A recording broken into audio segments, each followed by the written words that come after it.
The tragic impact of drunk driving was felt again today inside a Dakota County courtroom. That's where family and friends of a former Fulbright scholar read tearful victim impact statements capturing their heartbreaking loss.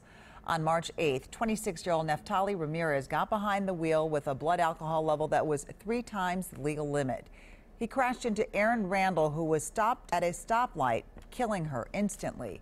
Bill Hudson was in the courtroom today for the sentencing, and he joins us now. Bill. Families from both sides filled the courtroom today, Amelia. The terrible sense of loss was very apparent as 7 people read emotional words to the defendant. Now, when it was time for the defendant to address the victim's family and friends, he broke down in tears. You get the sense of worldly impact that Erin Randall made in her shortened 34 years of life. A Fulbright scholar who committed herself to helping others around the world. Michael Dorsher was a mentor and dear friend. Her family and friends are continually distraught and haunted by this. Randall's life was senselessly taken by a drunk driver March 8th.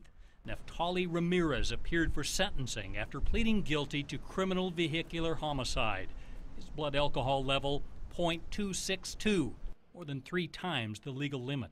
Erin was sitting at a stoplight waiting for it to turn when he came through, as we heard, at over 80 miles an hour. Before sentencing, sisters and friends of Erin's read emotional, heartbreaking impact statements, imploring her death not to be meaningless and asking for a sentence that promotes change. Tears continued as Ramirez broke down, saying he prevented all the good that Erin could have done. His words to me were he expresses the deepest sympathy for everyone, and his overall message was disappointment that he let family and friends down, something that, should have been avoided. She had no chance, and now he has every chance to regain his life.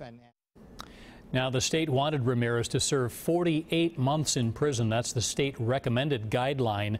However, Judge Lehman ordered a year in the county jail to be served over the next 5 years after serving 2 120-day terms. Ramirez is going to return to jail for 30 days for the next 5 years on the anniversary of Erin's death for the next 5 years through 2020. Is there anything else that he has to do, or is that it? Yeah, no, the judge also ordered a few other things, like 150 hours of community service, probably doing something with anti-drunk driving outreach, maybe telling his story and the tragedy that it was. He'll also remain on probation for 10 years under court supervision. If he would have been given the 48 months in prison, he would have been done with it, and the court would have had no control over it. So the judge reasons that they now have control over him, make sure he doesn't drink anymore for 10 years. All right, Bill. Thank you. Sure.